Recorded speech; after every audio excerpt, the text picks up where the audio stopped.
Remember the weirdest 1980s TV show, the one too good to forget, no matter how strange it was? Back then, shows like this lit up living rooms, pulling us into worlds that felt oddly familiar. So why did something that unforgettable quietly disappear? What if I told you that back in the early 1980s, someone greenlit a show about a guy who could turn into a hawk, or a panther, or a snake, or anything, really? And not just for fun, he did it to fight crime. That is exactly what Manimal was.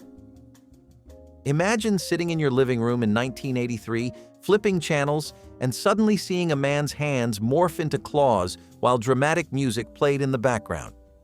That is the kind of thing that leaves a mark, whether you liked it or not. Manimal followed Jonathan Chase, a suave British professor who had a very unique gift. He could shapeshift into animals thanks to ancient mystical training. Yeah, that is how they explained it. Mystical training. But the real magic was how seriously the show took itself. Like, of course, a professor is solving murders with the help of jungle cats. Here is the thing, though. Despite being oddball television at its finest, Manimal had heart. The special effects were, well, let us call them ambitious. The transformation scenes were slow, dramatic, and used the same recycled footage almost every episode.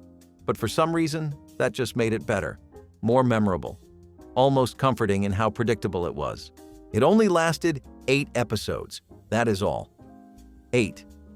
But those 8 episodes turned into cult gold because people remembered it. You cannot just forget something that strange, especially not if you grew up seeing a panther leap through glass to stop a jewel thief while a perfectly serious soundtrack played in the background. It was campy, confusing, oddly sincere, and that is exactly why it stuck. Manimal might have been short-lived, but once you have seen a man turn into a hawk in slow motion, it never quite leaves you. If you ever wondered what would happen if you gave a group of science experiments their own Saturday morning cartoon, but made it live action, this is that show. Misfits of Science was NBC's chaotic attempt to ride the superhero wave before anyone really figured out what made superheroes click on television. It was messy, loud, kind of brilliant, definitely weird, and somehow way better than it had any right to be. The premise was like someone threw darts at a comic book and decided, let us just use everything. There was a guy who could shoot lightning out of his hands, a telekinetic rock and roll girl who just wanted to live a normal life, a huge basketball player who could shrink to the size of a toaster, and then you had the one normal guy, Billy, the scientist wrangling them all together. But it did not matter, because Misfits of Science was a ride, not a lecture. Now watching it today, you might feel like someone poured neon paint on your television and turned the dialogue up to 11. The pacing was wild. Sometimes they saved lives, and then you would blink and suddenly someone was flying a dune buggy into a wall while screaming about lasers. But beneath all that chaos was something really sincere. These characters were outcasts, weirdos. It was a very 80s kind of storytelling, using absurd setups to explore real emotional beats. Not with lectures, but with lightning bolts and heart. The show only ran for 1 season. That was it. 13 episodes and done. But it left fingerprints all over pop culture. Plus, it had a young Courtney Cox before Friends, just doing her thing like it was totally normal to be a psychic in a leather jacket. Misfits of Science was ridiculous, heartfelt, and light years ahead of the curve, and that is exactly why it is too good to forget. Okay, let me say this with a straight face. There was a television show in the 80s about a suburban dad who built a robot in his garage and then passed her off as his daughter, and she lived in the house, went to school, wore pigtails, talked in a monotone voice, and had super strength. This was Small Wonder, and somehow it worked. The robot girl's name was Vicky. That is short for Voice Input Child Identicant. She looked like a real child, but she spoke like a calculator and blinked slower than dial-up internet. Sure, there were episodes about almost getting caught, but most of the time this was just a normal sitcom about raising kids, except one of the kids was made of wires and microchips. The show was odd, no doubt. There were genuine moments where Vicky would try to understand human feelings or help her human brother with his problems. It had that weird 80s tone where bizarre science fiction met heartfelt family comedy.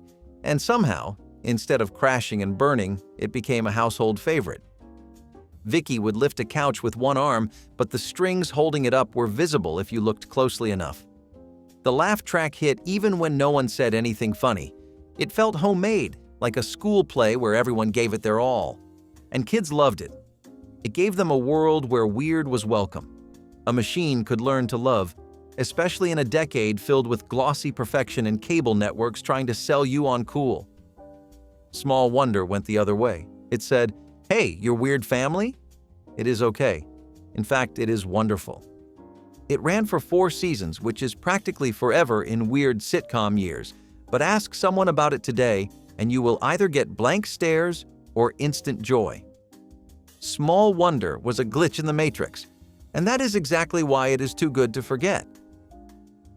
You ever hear a show's premise and just stop what you are doing to make sure you heard it right? That is Automan, a crime-fighting hologram created by a government programmer in his spare time. Not a robot, not an android. A glowing, neon walking hologram in a glowing blue suit with perfect hair and a smirk that said, "Yes, I am from the future and also somehow from a shampoo commercial." That was the 80s for you.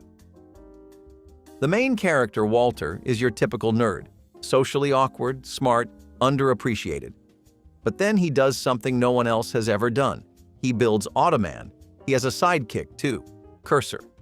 This little floating light that can instantly create anything from a Lamborghini to a helicopter just by drawing it in midair. Yes, even the Cursor had personality. What made Automan such a time capsule of weirdness is that it wanted to be cool. There were action scenes with stunt cars that made 90-degree turns without slowing down. And the music? Pure 80s synth glory. But behind the flash, there was something kind of lovable. Walter and Automan had this odd couple dynamic. One was a genius with no social life, the other was a perfect-looking creation who did not understand how humans worked. You wanted to root for them, even when the plot made 0 sense and the bad guys looked like they wandered in from a soap opera.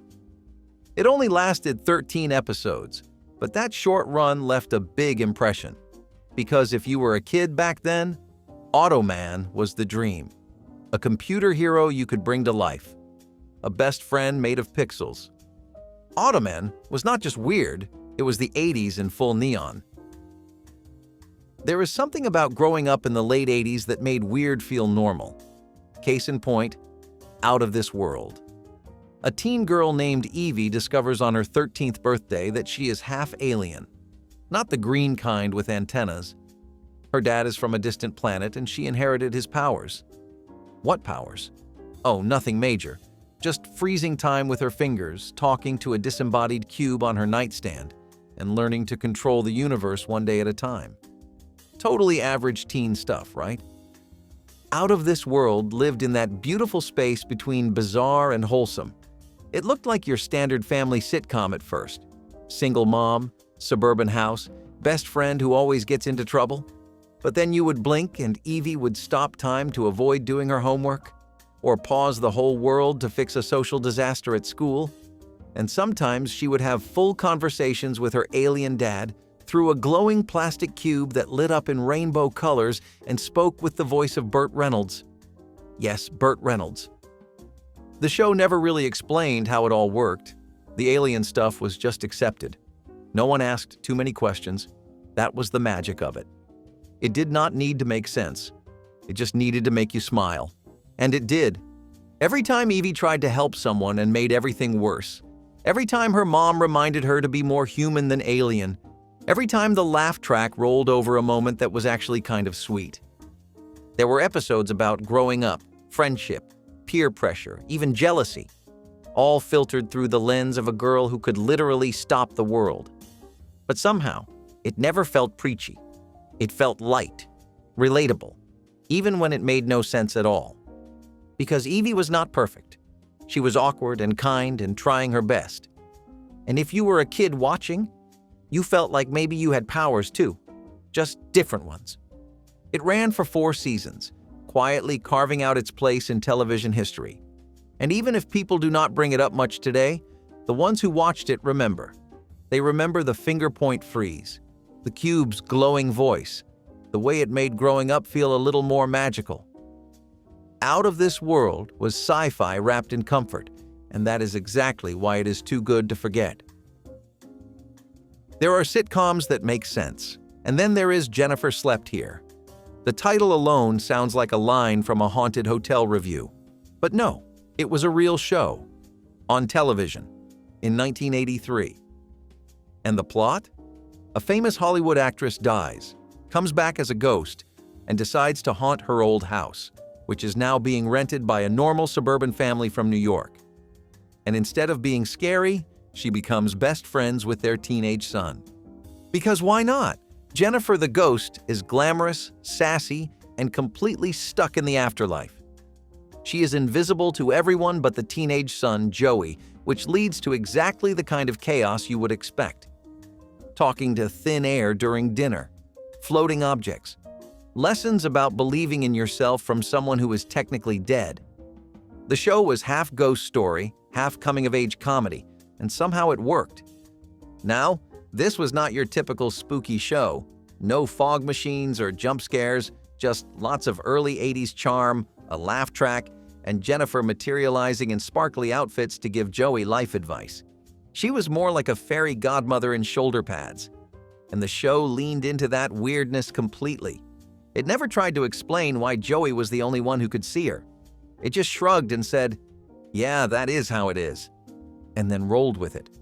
What made it special was the tone. It could have been creepy, but it was warm, sweet even. Jennifer was funny, sarcastic, but ultimately wanted to help. And Joey was just a kid trying to navigate growing up, made infinitely harder by the fact that his only real confidant was a literal ghost. But somehow, the emotional beats landed. There were moments where Jennifer would miss being alive, and Joey would try to comfort her. It was oddly moving for a sitcom with floating lamps. The show only lasted one season. Maybe the world was not ready for a ghost buddy comedy, or maybe it just got lost in the shuffle of louder, more predictable shows. But people who watched it, they remember. The sparkle, the sass, the ghost with a heart of gold. Jennifer Slept Here was weird in the best possible way, like a bedtime story gone sideways, and that is exactly why it is too good to forget. There was a time in the early 80s when television dared to be quiet, slow, even a little meditative. That is what The Phoenix was, a show about an ancient alien named Bennu who wakes up in the middle of modern-day America, wrapped in gold fabric and calm wisdom, like a cosmic monk who accidentally overslept. And yes, he had powers. But they were not laser beams and explosions kind of powers. They were soft, gentle, a little mysterious. Bennu came from a long-lost alien civilization, and his mission was not to fight crime or blow up asteroids. It was to search for his companion, a woman named Mira, and maybe, just maybe, help save the Earth from itself. He could heal people with his hands. He could speak ancient languages. He could sense danger through his glowing amulet. And when he walked into a scene, he did not run. He just moved slowly, like he was already at peace, and the rest of the world needed to catch up. That is not exactly the kind of premise that screams prime-time hit. But that was never the point. The Phoenix had this almost spiritual tone, like science fiction dipped in ancient myth. Bennu was less like Superman and more like a wandering sage. And instead of flashy battles, episodes often ended with emotional conversations, second chances, and people learning something about themselves. It was not always perfectly executed. The pacing could be strange, some scenes dragged, and the special effects, well, they were what you would expect from 1982 television on a budget. But for all its flaws, there was something oddly beautiful about it. It felt like a bedtime story for grown-ups, a show that asked you to slow down, breathe, and listen. And it never got the chance to bloom. Only 5 episodes aired before it vanished. Just 5. But those who watched it remember the feeling, the music, the strange, peaceful presence of Bennu. It felt different. And sometimes, Different is exactly what sticks. The phoenix was not loud, but it still managed to leave an echo. A weird, glowing, golden echo. And that is exactly why it is too good to forget. Before Bill and Ted jumped through history, there was Voyagers. And while it might not have had air guitars or catchphrases, it had something just as fun. An ex-pirate-looking time traveler named Phineas Fogg and a whip-smart 11-year-old named Jeffrey who traveled through time fixing historical mistakes. Yes, this was a real show. And yes, it was kind of amazing. The premise was simple. Time is a mess, and these two have to fix it.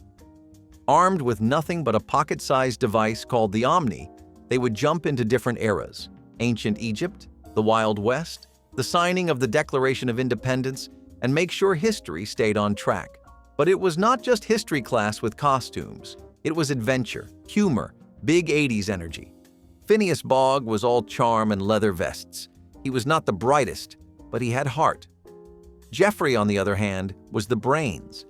A walking encyclopedia who actually knew when the Civil War started and why Thomas Edison mattered. Together, they were a perfect team, accidentally landing in the wrong century, arguing, improvising, and always somehow making things right just in time. Think Doctor Who, but American. And with a lot more jumping out of windows. What made Voyagers special was that it actually taught you something.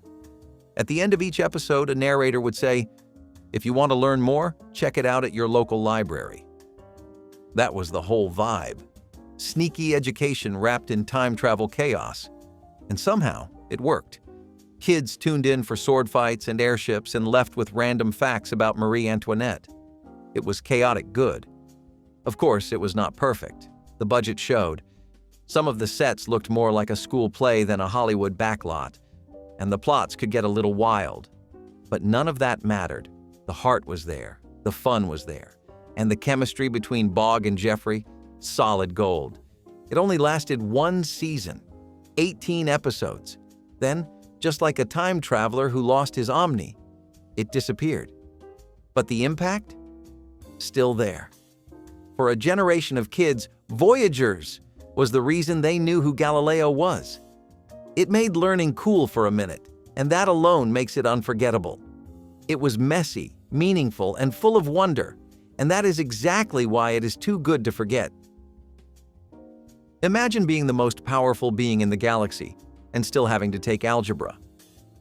That is the basic setup for The Powers of Matthew Starr, a show that tried to blend high school drama, alien politics, and secret government chases into one neat package.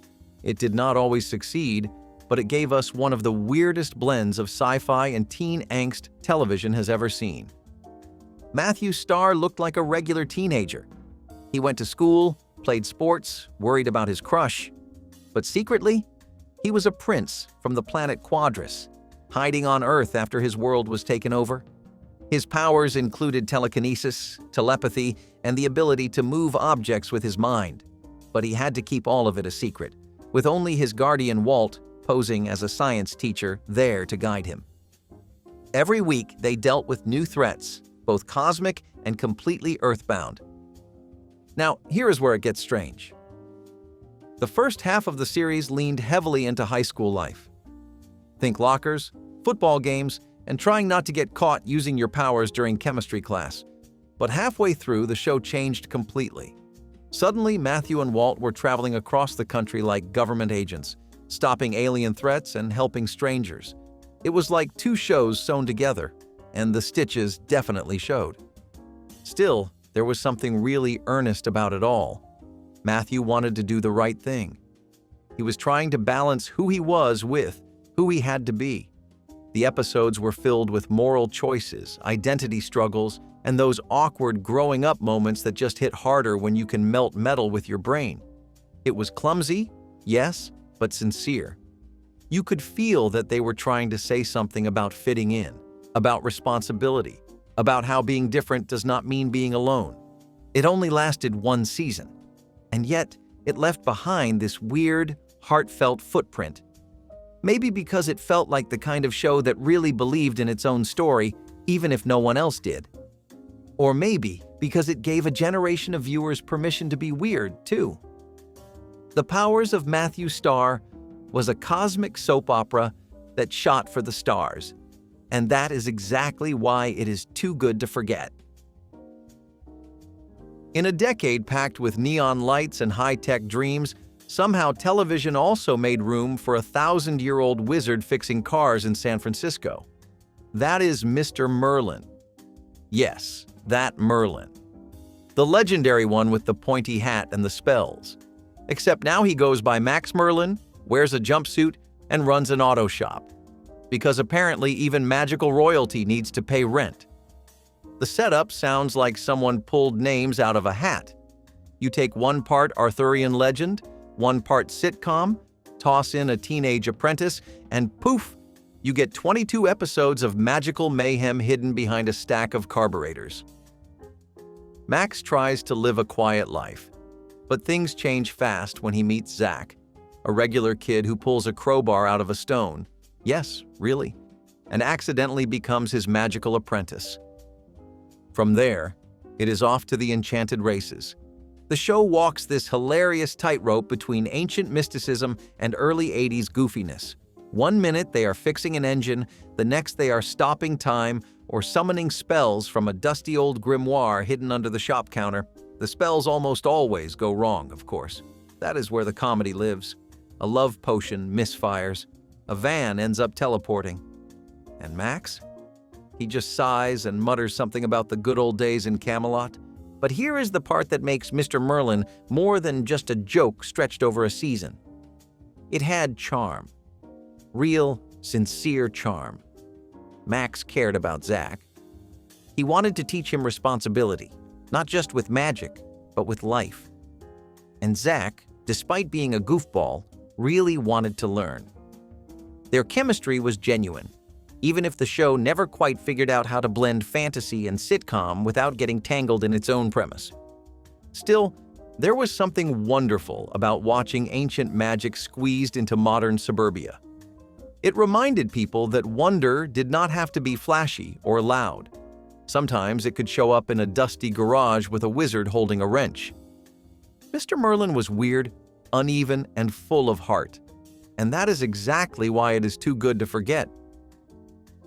Somewhere between a fever dream and a truck commercial, someone made The Highwayman. It was science fiction. It was action. It was Western. It was trucking? The main character was a mysterious loner in a trench coat who drove a massive black semi-truck across a near-future America, solving crimes and dealing with threats that ranged from rogue artificial intelligence to mutant outlaws. And yes, the truck could turn invisible, and fly, and shoot missiles. You just had to roll with it. The Highwayman himself was a sort of lawman, but no one ever really said who he worked for. Maybe the government, maybe the universe. His mission was just to keep the highways safe from whatever the 80s imagined would be futuristic and dangerous. And let me tell you, the 80s imagined a lot. One week it would be cryogenic fugitives. Another week, teleportation gone wrong. The next, a stolen brain. You could never predict it. That was the fun. The truck, this beast of a machine, was basically a transformer before Transformers had good animation. It had a helicopter hidden in the back. The front opened up like a hatchback spaceship. It was like someone made a toy, turned it into a vehicle, and then made a show just to justify how cool it looked. And honestly, it kind of worked, because every episode had you waiting to see what that truck would do next. There was very little logic holding it all together. And the writing? Let us just say the scripts probably got written in the cab of a moving truck at midnight. But what The Highwayman lacked in polish, it made up for in pure 80s grit. It was all smoke, steel, and synth music. You did not tune in for dialogue. You tuned in for spectacle. It only lasted 9 episodes. 9. But in those 9, it managed to create a whole weird, wild world that looked like Mad Max had a baby with Knight Rider and raised it on truck stops and VHS tapes. It is not a show that makes sense. It is a show that makes a statement. And that statement is, the future is dangerous. Good thing we have a truck for that. The Highwayman was fast, loud, and gloriously ridiculous. And that is exactly why it is too good to forget. What if you took Annie, mashed it with the Brady Bunch, then threw in spontaneous musical numbers sung in full costume? That is Rags to Riches, a show that asked, what if orphans could sing doo-wop every time they had a feeling? And for some reason, the answer worked, at least for a little while. The story goes like this. A self-made millionaire named Nick Foley unexpectedly ends up adopting 6 orphan girls from the 1960s and tries to raise them in his mansion. Except he is not exactly the soft-hearted type. He is gruff, impatient, allergic to sentiment, but over time, of course, they all warm up to each other. That would have been a solid family sitcom right there. But Rags to Riches goes further, way further, because at least once or twice an episode, the girls burst into song. Not just humming. Full-blown musical performances using reworded versions of classic pop hits to match whatever emotional situation they were in. You would think this would be a gimmick, and it kind of was. But the wild part? It had real heart. The show somehow balanced the over-the-top charm of musical fantasy with grounded stories about family, trust, and identity. These were kids who had lost everything. And suddenly they were navigating prep schools, fancy parties, and emotional roller coasters, all while singing about it. The performances were cheesy, sure, but full of joy. The cast gave it their all, whether they were dealing with a school bully or dancing through a heartbreak. And the music? Catchy, sometimes weirdly perfect. Somehow, Stop, in the Name of Love became a heartfelt cry about being accepted. It was bizarre and oddly brilliant. Rags to Riches only ran for 2 seasons. It never quite found its audience, maybe because it lived between too many genres. But the people who watched it never forgot, because it dared to be something strange and sentimental at the same time. It wore its emotions on its sleeve and then sang them at you. Rags to Riches was 1 part musical, 1 part sitcom, and all parts heartfelt chaos. And that is exactly why it is too good to forget. So imagine this. Suzanne Somers, yes, the fitness queen and sitcom darling, decides to come back to television. But this time, instead of playing the bubbly blonde next door, she is wearing a badge. And not just any badge. She is the sheriff of a small Nevada town, trying to keep law and order while raising her kids and dealing with deputies who do not quite take her seriously. Welcome to She's the Sheriff, one of the strangest casting curveballs of the 80s. The show starts off with Suzanne's character, Hildy Granger, inheriting her late husband's job as county sheriff. Instead of stepping aside or moving on, she steps up. And suddenly this suburban mom is running the department. And as you can guess, the rest of the show is mostly about how awkward and fish out of water that situation becomes. Her staff is made up of old-school officers who are baffled by the idea of a woman bossing them around. But every episode, Hildy proves she is up to the task. In high heels and shoulder pads, of course. Now, She's the Sheriff lives in the land of classic sitcom tropes, misunderstandings, slapstick, freeze-frame endings with theme music. It never quite knew if it wanted to be a workplace comedy or a family show, but what made it so odd was just how sincere it tried to be. It wanted you to laugh, sure, but it also wanted you to believe that this woman really could balance kids, deputies, and crime reports, all while staying cheerful and permed. Suzanne Somers gave it everything. Her delivery was sharp, her charm was dialed up to 11, and somehow she made you root for Hildy even when the jokes were a little flat. It was not groundbreaking, but it was trying, and you could feel it. It had that 80s optimism, the kind that made you believe anyone could do anything, even become the sheriff, if they just smiled hard enough and refused to quit. The show aired in syndication and not many people noticed it during its run. But years later, it still pops up in the strangest conversations about forgotten TV. Because She's the Sheriff was not just weird, it was weird on purpose. A sitcom experiment that ran on charm and curiosity. And that is exactly why it is too good to forget. Sometimes the strangest thing about a show is not the premise. It is the way it sticks with you. My Sister Sam was not about robots or time travel or ghost roommates. It was about two sisters trying to live together in San Francisco. One was a fiercely independent photographer named Sam, the other a teenage firecracker named Patty, who suddenly moved in after their parents died. On the surface, that sounds like your average feel-good sitcom. But the show was anything but average once you started watching.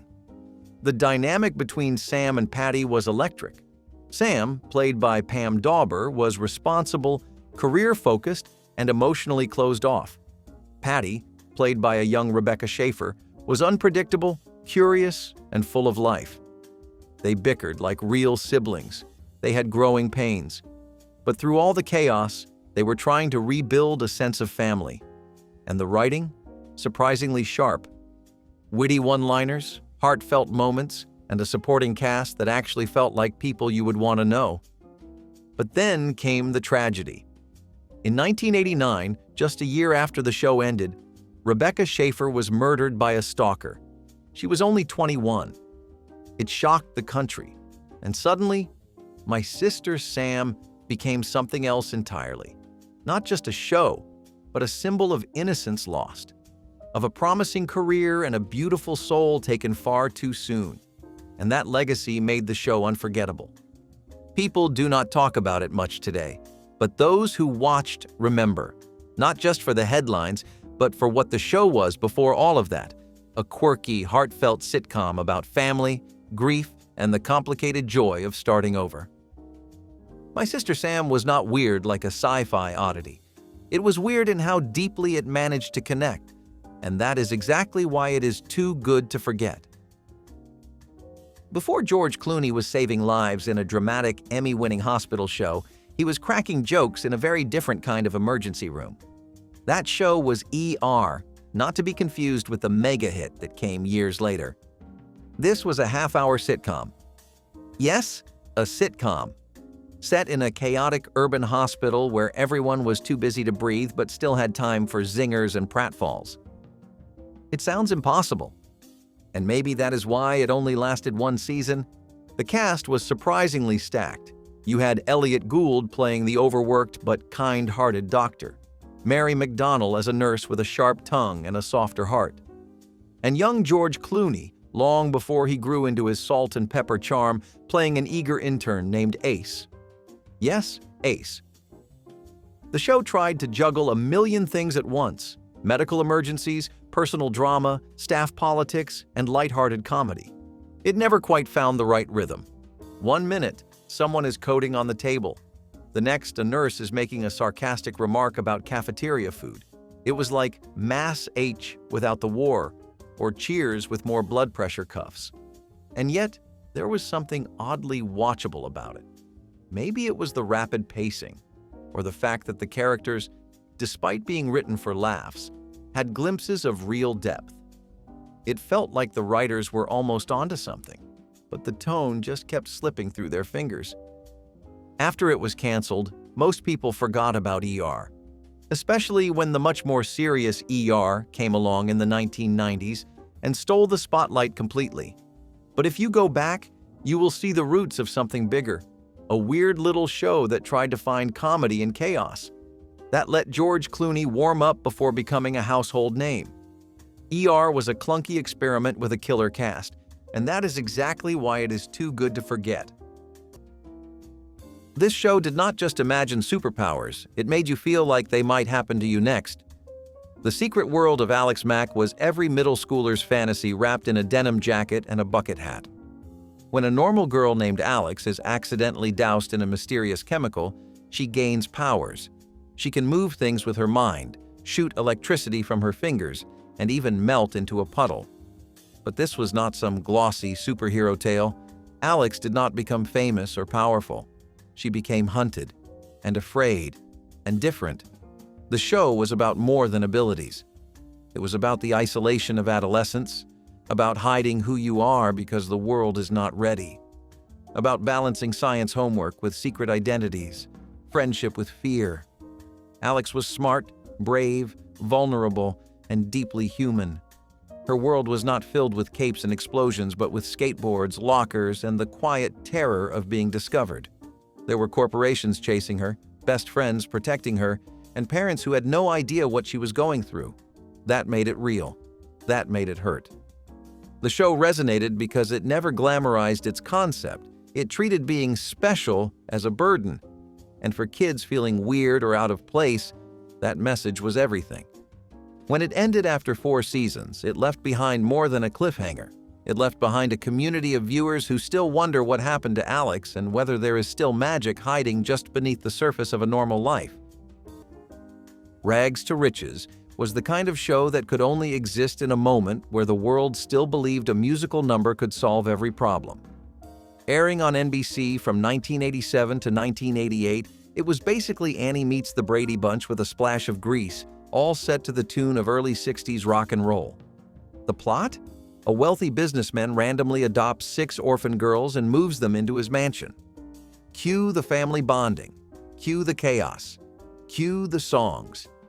Each episode followed a dramatic storyline, usually involving friendship, growing pains, or the threat of losing their new home. And every storyline came with at least 2 classic musical performances, except they didn't sing the originals. They rewrote the lyrics to fit the plot. So instead of singing "My Boyfriend's Back," they'd sing "My Sister's Mad," or something that somehow worked in a subplot about report cards. It sounds ridiculous, and maybe it was, but it also hit a sweet spot of television magic that made it perfect Sunday night comfort food. It only ran for 2 seasons, but it made a massive impact on the kids and families who tuned in. You'll find clips online now that feel like time capsules. All teased hair, neon tights, and hard-on-your-sleeve sincerity. Rags to Riches didn't care if you thought it was cheesy. That was the whole point. It was pure optimism, wrapped in a melody, just when people needed it most. Rags to Riches was the kind of show that could only exist in a moment where the world still believed a musical number could solve every problem. Airing on NBC from 1987 to 1988, it was basically Annie Meets the Brady Bunch with a splash of grease, all set to the tune of early 60s rock and roll. The plot? A wealthy businessman randomly adopts 6 orphan girls and moves them into his mansion. Cue the family bonding. Cue the chaos. Cue the songs. Each episode followed a dramatic storyline, usually involving friendship, growing pains, or the threat of losing their new home. And every storyline came with at least 2 classic musical performances, except they didn't sing the originals. They rewrote the lyrics to fit the plot. So instead of singing "My Boyfriend's Back," they'd sing "My Sister's Mad," or something that somehow worked in a subplot about report cards. It sounds ridiculous, and maybe it was, but it also hit a sweet spot of television magic that made it perfect Sunday night comfort food. It only ran for 2 seasons, but it made a massive impact on the kids and families who tuned in. You'll find clips online now that feel like time capsules. All teased hair, neon tights, and hard-on-your-sleeve sincerity. Rags to Riches didn't care if you thought it was cheesy. That was the whole point. It was pure optimism, wrapped in a melody, just when people needed it most. Out of This World was the kind of show that could only exist in the 80s. A sitcom about a teenage girl who discovers on her 13th birthday that her father is an alien and she has supernatural powers. That sounds like something you'd find in the last row of a dusty VHS bargain bin, and honestly, that's the charm. This show somehow managed to blend heartwarming family moments, slapstick comedy, and intergalactic weirdness, all in one neon-washed package. It aired in syndication, which meant it never had a consistent time slot, but Sundays were a regular go-to in a lot of local markets. The lead character, Evie, had the power to freeze time by touching her index fingers together, a trick that was used so often it became one of the most recognizable gags of the show. The real kicker? Her alien dad, who you never actually saw, spoke to her through a glowing cube and was voiced by Burt Reynolds. Yes, that Burt Reynolds. It ran for 4 seasons, but because it was never a network darling and never had rerun deals, it kind of disappeared once the final episode aired. Ask anyone who remembers it and they'll light up with nostalgia, then immediately question if it was a dream. It was campy. It was bizarre. And it was something truly, uniquely 80s. Out of This World might have vanished from the spotlight, but for those who saw it, it never left their memories.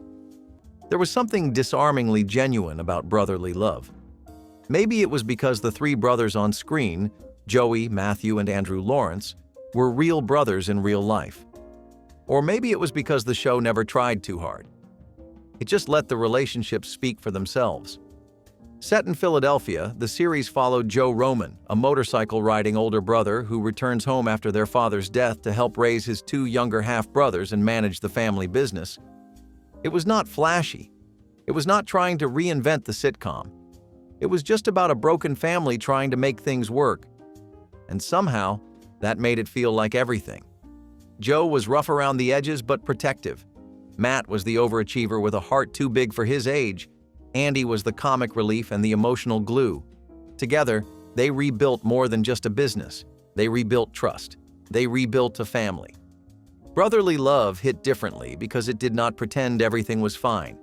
It showed grief without drowning in it, laughter without ignoring the pain, and it gave kids and parents alike a rare glimpse into what it means to show up for people, even when it is messy, especially when it is messy.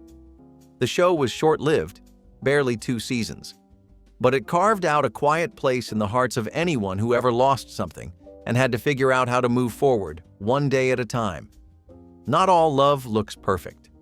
Sometimes it just looks like 3 brothers under one roof, doing the best they can.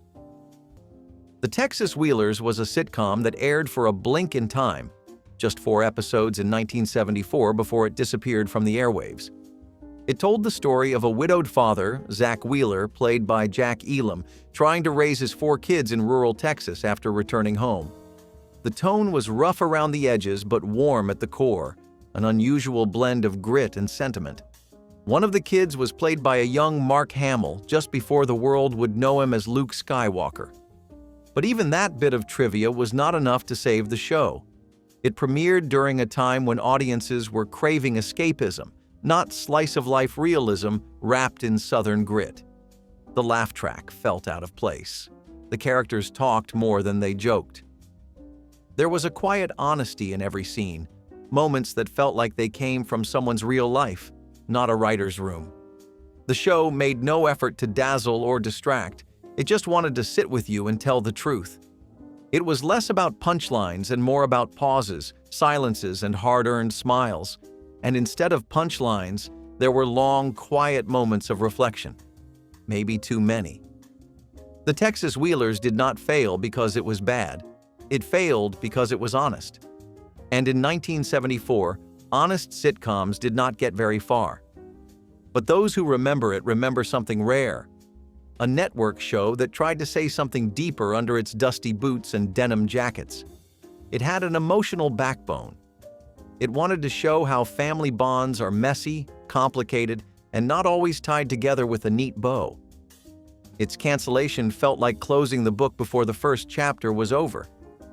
Yet in those few episodes, there was something sincere, something that lingers, the kind of sincerity that could only be appreciated years later. Before inclusion became a buzzword, Hang Time quietly lived it. This teen sitcom was centered on a high school basketball team, with one twist. One of the star players, Julie Connor, was a girl, and the series never treated that as a gimmick. It explored what it meant to break into a boy's world, not with magic or rebellion, but with sheer talent and quiet determination. Julie was strong, not because she was written to be, but because she had to be. The show did not just focus on the court. It dove into race, gender, friendship, and pressure, real issues with no easy answers. It did so with warmth, humor, and sincerity, never talking down to its young audience. Coach Katowinski, the wise mentor figure, often acted as the voice of reason, but never the voice of perfection. Hang Time did not push boundaries, it lived within them, and still showed us how to stretch them from the inside. Its impact was subtle, but deeply felt by viewers who saw themselves in characters finally playing for more than just a win. The teens stumbled, they failed, they fought, and through it all, the team came first. The bond that formed on the hardwood felt genuine, earned, and familiar to anyone who ever played a sport or tried to find their place. Hang Time ran for 6 seasons, but somehow it still slipped through the cracks of nostalgia. Maybe because it never screamed for attention. It just showed up, week after week, doing what great shows do, telling stories that made people feel seen. It was never just about basketball. It was about believing that the game, like life, had room for everyone. There are certain shows that live in the very bones of American pop culture, and The Ed Sullivan Show is one of them. It ran for over 2 decades, from 1948 to 1971, and if you watched television on a Sunday night during those years, chances are Ed Sullivan was part of your weekly rhythm. It was a variety show, yes, but calling it just that feels too small. It was where America saw the Beatles for the first time. It was where Elvis Presley became dangerous, where ventriloquists, dancers, comedians, and opera singers somehow all fit under one spotlight. Ed Sullivan himself was famously stiff, famously awkward, and somehow perfect. He introduced the country to new talent with that signature delivery, and he made Sunday night feel like an event. There was a weight to every booking, like he knew it might shape the future. You did not just see stars, you watched them become immortal. Whether it was a shaky stand-up comic or a fresh-faced rock band, Sullivan gave them the biggest stage in America. And in doing so, he gave us permission to fall in love with something new. But time is cruel, and memory is selective. The black and white glow of The Ed Sullivan Show has dimmed over the years, especially for younger generations who grew up in color. They know the names, but not the feeling. They know the clips, but not the build-up. That moment when the whole family leaned in, waiting to see who Ed had lined up next. Now, the footage lives on in compilations and documentaries, and the stage he made legendary is mostly a footnote. But for a time, it was the heartbeat of America's living rooms. There are certain shows that live in the very bones of American pop culture, and The Ed Sullivan Show is one of them. It ran for over 2 decades, from 1948 to 1971, and if you watched television on a Sunday night during those years, chances are Ed Sullivan was part of your weekly rhythm. It was a variety show, yes, but calling it just that feels too small. It was where America saw the Beatles for the first time. It was where Elvis Presley became dangerous, where ventriloquists, dancers, comedians, and opera singers somehow all fit under one spotlight. Ed Sullivan himself was famously stiff, famously awkward, and somehow perfect. He introduced the country to new talent with that signature delivery, and he made Sunday night feel like an event. There was a weight to every booking, like he knew it might shape the future. You did not just see stars, you watched them become immortal. Whether it was a shaky stand-up comic or a fresh-faced rock band, Sullivan gave them the biggest stage in America. And in doing so, he gave us permission to fall in love with something new. But time is cruel, and memory is selective. The black and white glow of The Ed Sullivan Show has dimmed over the years, especially for younger generations who grew up in color. They know the names, but not the feeling. They know the clips, but not the build-up. That moment when the whole family leaned in, waiting to see who Ed had lined up next. Now, the footage lives on in compilations and documentaries, and the stage he made legendary is mostly a footnote. But for a time, it was the heartbeat of America's living rooms. Some shows are just too weird and wonderful to survive. The Adventures of Brisco County Jr. was one of them.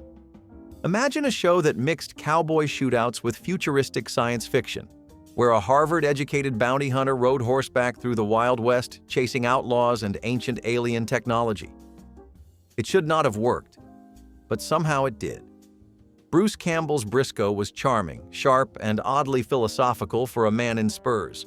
The tone was part Western, part comic book, and part pulp serial, and all heart. It winked at the camera, but never lost its soul. There were glowing orbs, steampunk gadgets, and a subplot about time-traveling artifacts that felt wildly out of place, and yet completely right. It was not just about justice, it was about belief.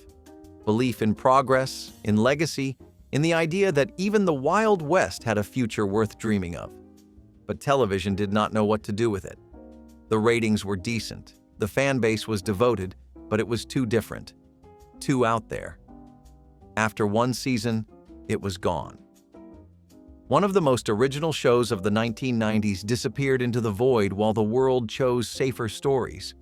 Now, it lives on in whispers, on fan forums, in dusty DVD collections, in the memories of those who knew television had stumbled upon something special and let it slip away. Brisco County was ahead of its time. Maybe that was the problem. Or maybe the real adventure was just getting to see it at all. Aliens in the Family was one of those shows that made you do a double take. Part puppet show, part live-action sitcom, it was a science fiction oddity that aired on ABC in 1996. It followed a blended family, half human, half alien, trying to live together under one roof. Think The Brady Bunch meets The Muppets, with a dash of outer space weirdness. It was colorful, chaotic, and completely offbeat, and audiences had no idea what to do with it. Children were confused, parents were indifferent, critics were baffled. The puppet characters, created by Jim Henson's Creature Shop, were impressive, but the tone of the show constantly bounced between wacky and heartfelt, never quite landing on either. One moment, you had alien dad jokes and slapstick burps, and the next, you had tearful lessons about acceptance and identity. It didn't just blur tones, it erased the lines completely. In doing so, it gave some kids their first glimpse of what it meant to feel different and still be loved. The jokes often missed. The emotional moments felt too strange to sink in. But under all the eccentricity was something unique, an attempt to talk about blended families, about difference and acceptance, through the lens of weird intergalactic humor. It was bold. Too bold, maybe. Only a handful of episodes aired before it was quietly pulled from the schedule. It has since become a punchline in weird TV retrospectives. But there is a generation of viewers who caught those few episodes wide-eyed, wondering if they had imagined the whole thing. For them, it was not just bizarre, it was oddly touching. The show tried to say something about what makes a family, and how love looks different across space and species. Beauty and the Beast was a fairy tale set in a world of concrete and shadows. From 1987 to 1990, it told the story of Catherine, a lawyer in New York City, and Vincent, a noble beast living beneath the streets in a hidden world. Linda Hamilton brought strength to Catherine, while Ron Perlman, under layers of prosthetics, gave Vincent a quiet, poetic soul. Their love was forbidden, impossible, and entirely real.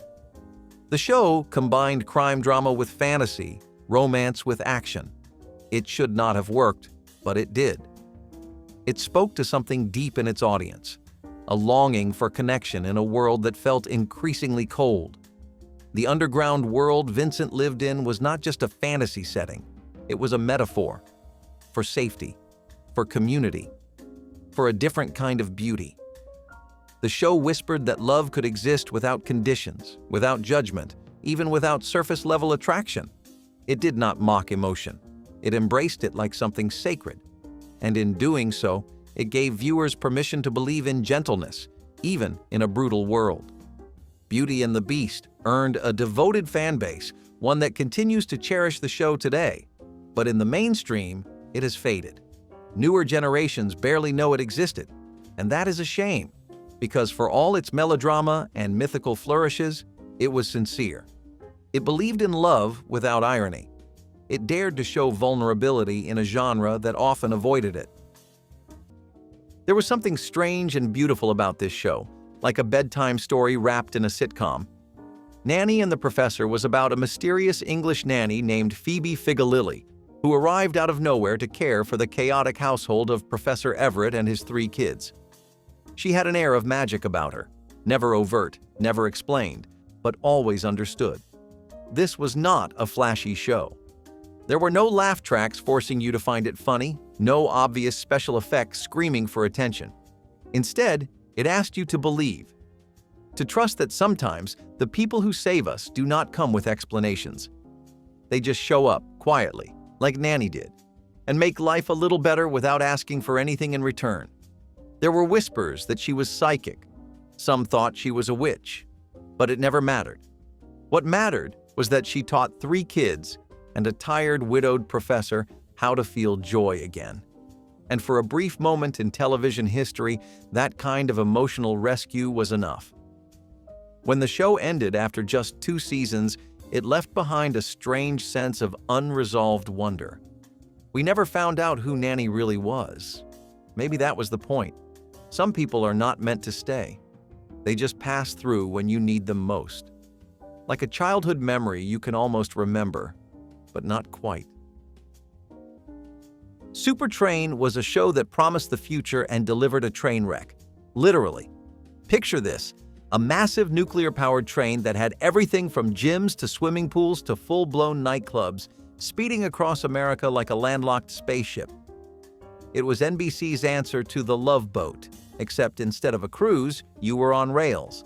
And instead of smooth sailing, it was a multi-million-dollar gamble that crashed and burned faster than anyone expected. The production budget was astronomical for its time, higher than anything else on television in 1979. They even built a giant set and miniature models for the train itself. But viewers, they just didn't show up. The stories on board were supposed to be romantic and dramatic and weekly anthologies, but the scripts were flat and the characters forgettable. It aired on Sunday nights, and NBC had high hopes that it would become the next big thing. Instead, Super Train became the poster child for overambition. Critics tore it apart, and within a few months, it was gone. Still, for a show that failed so spectacularly, it left behind something rare. Footage that looks like retrofuturism exploded all over your screen. It's wild, lavish sets, bright lights, an entire casino inside a train. You cannot look away. It's hard not to respect just how bold it was, even if it collapsed under its own weight. Super Train was flashy, short-lived, and unforgettable for all the wrong, and maybe just a few right, reasons. The 20th Century Fox Hour was a short-lived attempt to bridge the golden age of cinema with the golden glow of television. Running from 1955 to 1957, it was an anthology series that adapted well-known films and original stories into hour-long television dramas. It was elegant, it was cinematic. It tried to carry the weight of the studio's name on its back and bring it straight into your living room. Each episode had a familiar polish to it, like watching a condensed movie but with all the grandeur still intact. Famous stories were trimmed down to fit into 60 minutes, and new dramas tried their best to live up to the brand that preceded them. Some succeeded, some did not. But even when it missed with grace. The lighting, the music, the framing, it all felt like a miniature film festival delivered to your living room. You did not watch it to laugh or relax, you watched it to watch. It reminded people that television could be art, not just noise. But every Sunday, viewers knew they were getting something a little more refined, a little more serious.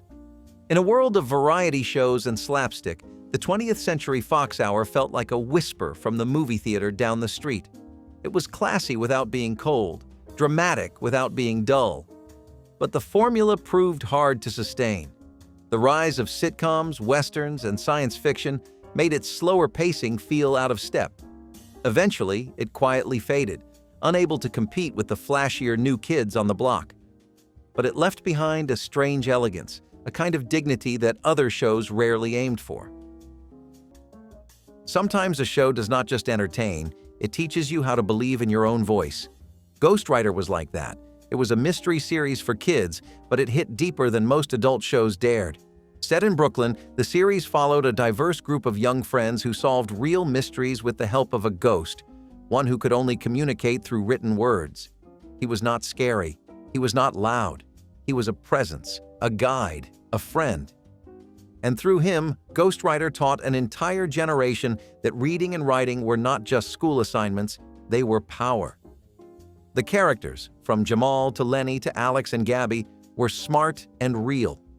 They dealt with school pressure, identity, and fear, and still found time to solve crimes in their spare time. The show respected its viewers. It never talked down to kids. It treated them as thinkers, as questioners, as collaborators in a world that often overlooked their voices, and that made it feel like magic. But for all its quality and meaning, Ghostwriter never got the love it deserved. Maybe it was too educational. Maybe it was too sincere. Whatever the reason, It vanished after 3 seasons, leaving behind a trail of haunted keyboards and half-remembered clues. Still, for those who watched, it lit something inside. A belief that your words mattered, that your questions were worth asking, and that maybe, just maybe, something unseen was always helping you figure it all out. Got a favorite? Tell us in the comments, like if you smiled, and subscribe for more wonderfully weird memories.